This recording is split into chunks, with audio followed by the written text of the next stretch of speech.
2021 has been a year for the women, if you understand what I'm saying. First, it was Kamala Harris, the first female and first black vice president of the biggest democracy in the world, United States of America. And then, secondly, their very own Ngozi Okonjo-Iweala suddenly emerged as the Director General of World Trade Organization, first woman and first black. Isn't that wonderful? In a year that women are being celebrated at a time like this. And so joining me on the special interview today to make better sense of all of these and apply it to the challenges and the life of women all over the world is someone I would describe as a woman's right advocate. She prefers to see herself as a businesswoman, but she has a strong view, and that is important for you to come across now. Tracy-Alero Doyle, thanks for joining us on the interview. Thank you for having me. Let's begin with looking at the theme for this year's International Women's Day, which is Choose to Challenge. What's your thought? I think it is a concept whose time has come. The reality is that women have always chosen to challenge. We've chosen to challenge the ways in which we're brought up. We've chosen to challenge childbirth. We've chosen to challenge society's constrictions on us. We've always chosen to challenge. I think that history has done us a disservice in representing us in ways that make us seem unambitious, hysterical, and lacking in ambition. But we've always challenged. So I like the idea that 2021, we're focusing on that.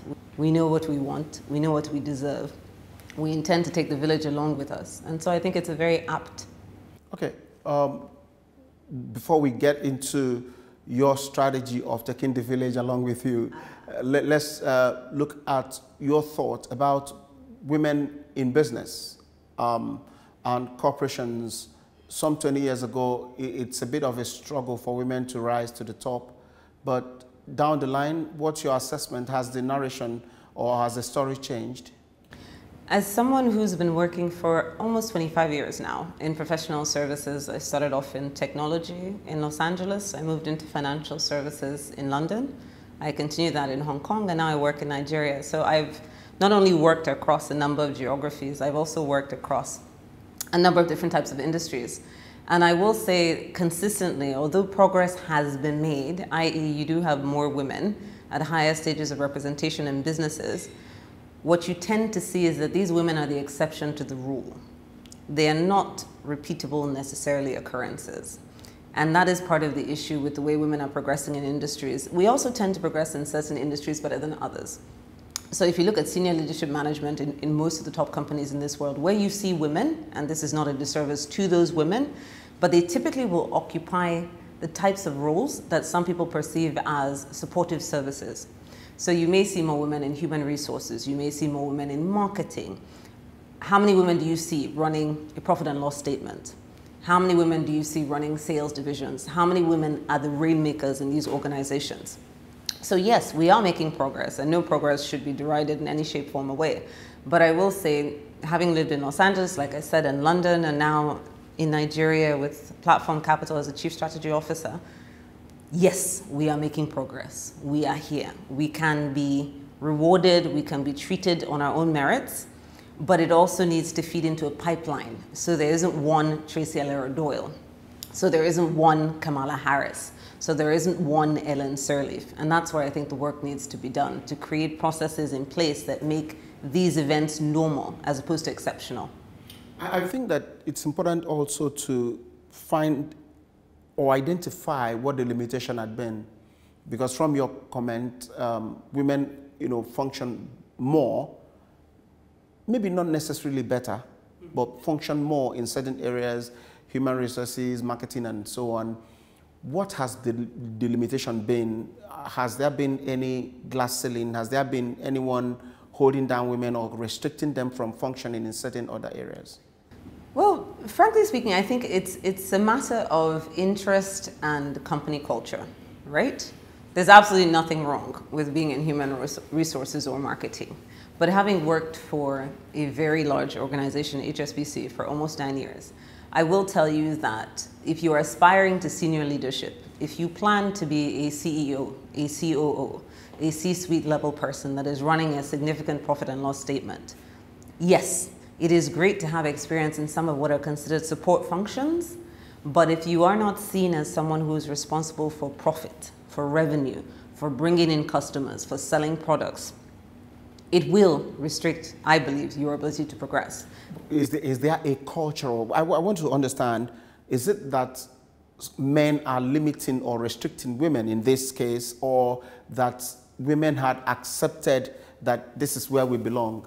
I think we should avoid simple answers, and the reality is it's probably a combination of both. Truth be told, a lot of women have interests in those areas, and those are valid interests. But also, are organizations more comfortable with having women in support capacity than they are in a leadership capacity? And I think the only area where you find a difference is when you enter the tech world. So anything that has to do with STEM, science, technology, mathematics, that's where you see very different outcomes for women. And that I believe, and having started off as a programmer, I know this to be true. Because the benchmarks for performance are absolute in the technology industries, as a woman, you are judged based on the work that you do. It is your output that counts. Either you can program or you can't. Either you know mathematics or you don't. Either you can engineer or you don't. That makes, in many ways, for a much more level playing field because it's almost entirely looking at ability. The other types of industries that will merge soft skills with hard skills, and who has access to the CEO, and who plays golf on the weekends, and who can stay in the office until 11 o'clock at night, those are a little bit more difficult to navigate, not impossible. So I think women tend to shine, and you'll see that women in tech in Nigeria is a huge space. There's a dynamic community of women in technology in Nigeria that is just absolutely mind-blowing. And they're not doing it by themselves. They're supported by men, they're supported by the broader society. But I think that certain disciplines lend themselves to very absolute capability assessments of women, and we tend to thrive in those environments. Okay, maybe as the conversation goes on, we may find answers to why women cannot play golf over the weekend or stay in the office till late. I'm happy to talk about that, maybe but not from a cannot perspective. Maybe as we progress. All right, the 1995 Beijing Convention set aside 30% affirmative action for women. And 25 years down the line, countries like Nigeria are still hovering around 10%. What's your assessment of the real issue behind this? Like any complex ask, the answers are going to be quite convoluted. The attainment of women as a whole is very closely linked to the attainment of the society as a whole, right? We are the mothers, we are the caregivers, we are the market women, we are the cooks, we are the CEOs, we're all of those things. So we are a microcosm of the society itself. So if we say that the attainment of women in Nigeria is hovering around 10% in terms of perhaps leadership roles, it says a lot about where our society is as a whole. Where are we as a society attaining to? And the reality is that women have, to a large degree, been repressed in a society that I think is mostly quite patriarchal, somewhat misogynistic, but quite frankly, everybody has issues. So in the grand scheme of things, I'm not surprised. I will say that having just moved back from Hong Kong after 7 years there, if I benchmark against the attainment of women there, in terms of women in senior leadership, there are a lot more. But having said that, not that much more than you would think. So the issues that we talk about that impact women in Nigeria, education, access, cultural restrictions, religious restrictions, the idea that a woman's place is in the kitchen, as was alluded to by one of our leaders, and those sorts of sentiments, you find them everywhere. So we're not unique. But having said that, we have an obligation to do better. So 10% is an F. I never took a class that I would have passed if I got a 10% in any grade. So we're not doing great. We need to do a lot better. Okay, over the years, women had applied this singular strategy of getting what they want, and that is sit back, keep talking about it, and wait until it is given to you. Would you oppose a proposal for a change of strategy, this time being get out there and grab whatever you want? What's your position on this? Well, first of all, I will challenge the assumption in the question before we move on, which is to say that women have sat back and waited to be given things. I don't necessarily think that is true. I think we do a disservice to our history when we forget the women that came before us that didn't wait, but went ahead and they took. And most women in their everyday lives are not sat at home waiting for anybody to give them anything. They're out there, they're in industry, they're doing things. But I get the point that you're making, which is to say, if you want to move into the upper echelons of leadership, at some point, when do you stop being a supplicant? And when do you become a protagonist in your own story? And when do you also take the step of, either positioning yourself, if it requires playing golf over the weekend, still borrowing your that's fair enough. Your phrase, if it requires doing certain things to get to that position where you would be favored for that, that you deserve, don't you think that it's time for more action than rhetorics that may not be heading anywhere? I think both are required. And a very wise man told me actually a few days ago that you can pursue justice and you can pursue progress. And neither is wrong, but one has to take a backseat to the other. And the reality is that if you do want to progress within the hierarchy and the structures that exist today, those are the rules by which you play. Because nobody is going out of their way to change those rules to benefit you. So back to the golf analogy or the meeting at 11 p.m. The reality is, if that is the mountaintop that you are trying to climb, whether it is in politics or it's in business or it's in any other area, if you want to get to the top in that area, you will do that. And the women that do get to the top in those areas do that. It's a matter of sacrifices that you make. It may not fit with your theology. You may think you shouldn't have to do that to achieve those goals. But the other people are doing it, and they're going to get to where they're going. So from a purely pragmatic perspective, I think you do need to be part of the system to change the system. And being part of the system sometimes means doing things that you may not be comfortable with. The reality of the situation is that I was a senior director at HSBC in Hong Kong, working incredibly unrealistic time zones. I have 2 children, one is 20 and the other is 11.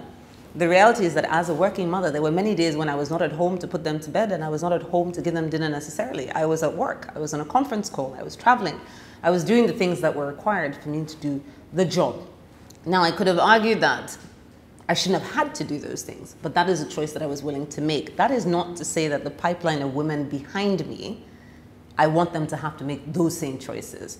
But as a Nigerian, as a pragmatist, as a businesswoman, the reality is you do what you have to do to get to where you want to go. And when you get to that point, you may be in a position to start to change some of those rules, but you do have to get to that point first. Okay, when we talk about politics, pure politics, people coming out to campaign to be voted for and being there to vote for people, it's a different ball game entirely. It's a different kettle of fish. But one experience that one will always remember is 2011, during the presidential primary of the PDP, a sound woman, one of the finest female politicians we've had in Nigeria, was one of the aspirants, Sarah Jibril.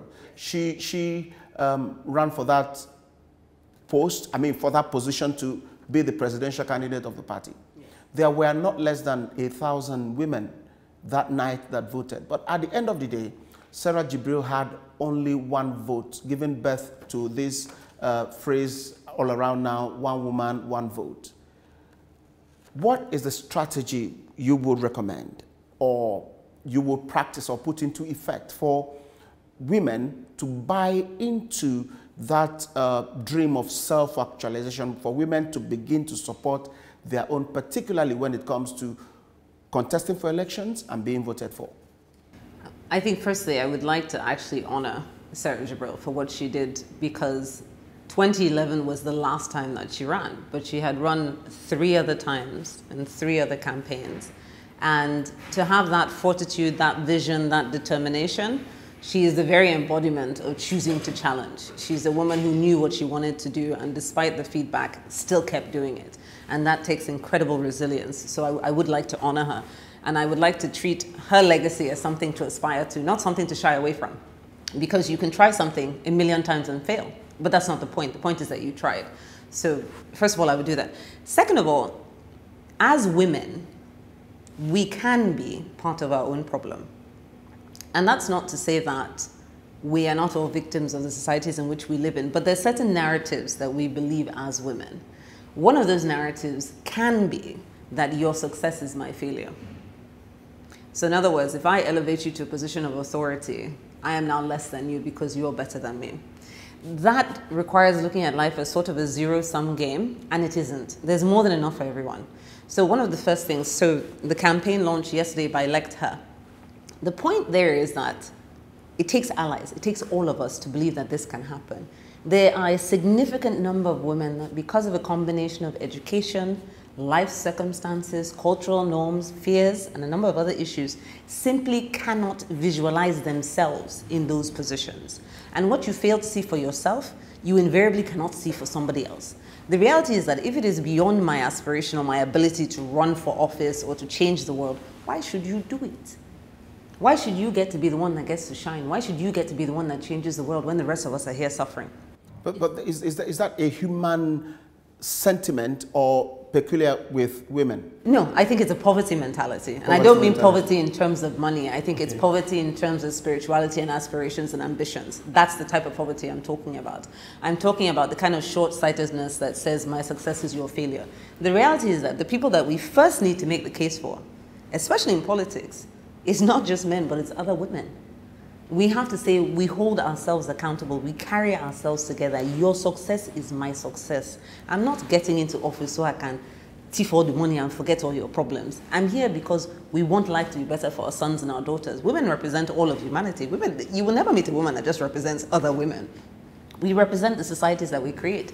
So back to your earlier point, I think that as women, we need to address the issues that hold us back, and it is quite convoluted. We need to talk to ourselves honestly and say, sister, what is it that will make you afraid from voting for another woman? What is the issue here? And then let's talk about them, because if you don't acknowledge them, you can't change them. Okay, now let's maybe shift away from politics a little bit, you know, in as much as it will keep coming back in some ways. But latest statistics say that 41.1% of Nigerian population live below poverty line, and 70% of these are women. And the definition of being poor here is, you know, earning 137,000 naira per annum. And if you do the math, you will find the seriousness of the situation is even worse than the minimum wage we have in Nigeria.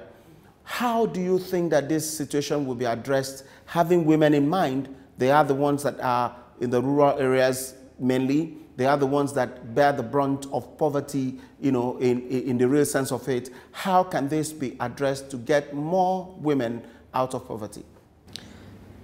I think that the issues that you raise are the issues that affect all of us, but as you've rightly pointed out, they disproportionately impact women. If 7 out of 10 of people living below the poverty line are women, and there's no question that it's more about our issue than others. Coming from a business background and working for an organization like Platform Capital, we don't believe that change comes from the macro. We think it comes from the micro. So it comes from each person trying to do their best to solve a specific problem and having a concerted focus on that.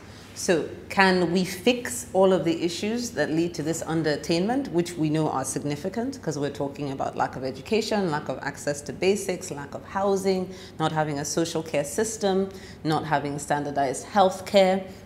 There are a number of issues that, if you look at them as a whole, are completely overwhelming. And so what we've chosen to do is look at specific problems and try and address those issues head on. So to answer your question in a long-winded way, what we believe in doing is very specific, tangible things that change outcomes for people, improve their lifestyles, improve their income opportunities, improve their business potential, so they then become the ring bearers for their families. Okay, you've spoken a lot about what you're doing, and I'm trying to wrap my head around it and understand that the people that will have access to all of these will be in the urban areas, will be in the cities. Well, the women in the rural areas who do not have access to Android phone, at least, you know, to have access to connect to the internet. I wonder how they will, you know, tap into all of that. But would you recommend anything, you know, that any strategy that government or people in elected offices would do as a program that would meet the woman within that 7/10 in the poverty family, right, to meet them, because I think that, or well, I've heard people say that when you get a woman out of poverty, you get an entire family out of poverty. I don't know why it's just about the women there. The women and the men, to be fair, we do need each other. Okay, good. So what would you recommend for political leaders so that it will be a policy, yes, of getting to those women within that poverty line? If I was given a magic board and said, what would you do if you could? I would say, let's go back to the UN Sustainable Development Goals. And there's several of them, but there's some specifically around women: education, water access, healthcare access, the very, very basics. So which organization in the government is dedicated to improving these outcomes? How much money are we putting in as a portion of taxes? What are the KPIs that we're working against? What are we benchmarking against? Do we actually know how many of these women and families that we're talking about? So if you don't know where you are, you cannot say what good is. What should our targets be 6 months from now, 1 year from now, 5 years from now, 10 years from now, in terms of the number of women and men that are educated, in terms of safety, housing, medical care? You see, these are all building blocks of what we're aspiring to, which is effectively a population that feels safe, is productive, and can take care of itself. But if we don't look at these building blocks, so my recommendation would be that we have a very, very clear set of KPIs and targets in each of these areas that I've mentioned: housing, education, safety, medical care, and a few other ones, and say, all right, year on year, we want to see improvements by 5%, by 10%. We go out, we baseline, we run the outreach programs, we dedicate the money to it. We ensure that the money gets to where it needs to go to, that it doesn't stop somewhere along the road. And we keep measuring and we keep challenging and we keep measuring and keep challenging, because change takes time, but it also takes focus. It takes money. It takes discipline. It takes good governance. These are all things we are very capable of doing. Okay, your thought, you didn't talk about, you didn't look at the issue from the very common perspective, or improve agriculture,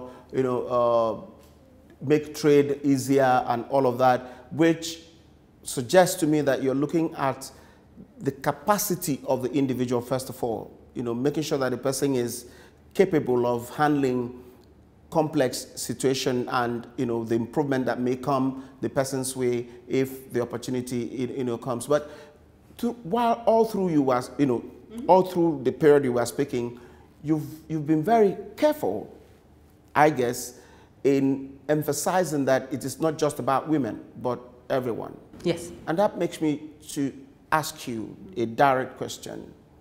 There's so much talk about women equality with men. Just tell me what you think in 30 seconds, 1 minute. I think women's equality is human equality. And you said I keep bringing it back to us, and that's because I don't see us as separate. I do see us as interconnected. So yes, I am a woman. Women have very specific issues that need to be addressed, and I'm happy to delve into those in detail. But we are part of a society, and for any of these outcomes to change, we have to work together. We have to see it as each other's problems. So women's equality is our equality. If my life is good, your life is good. If my life is good, my family's life is good, and yours is good too. So I don't see them as opposed. I don't see them as in conflict. I simply think that some of us have been able to get away with oppressing some of us for a lot longer than we should have. So you believe that, or you're saying that you do not think that men or the society deliberately suppress women?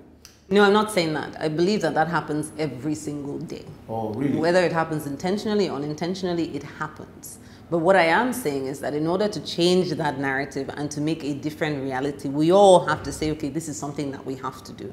Women in isolation can't do it. Even if we wanted to, we cannot. And it's not because we're 50% of the population, but it's because we live in a universe that includes men as well. So to succeed means that men will have to agree with you, first of all, that they have suppressed women for too long.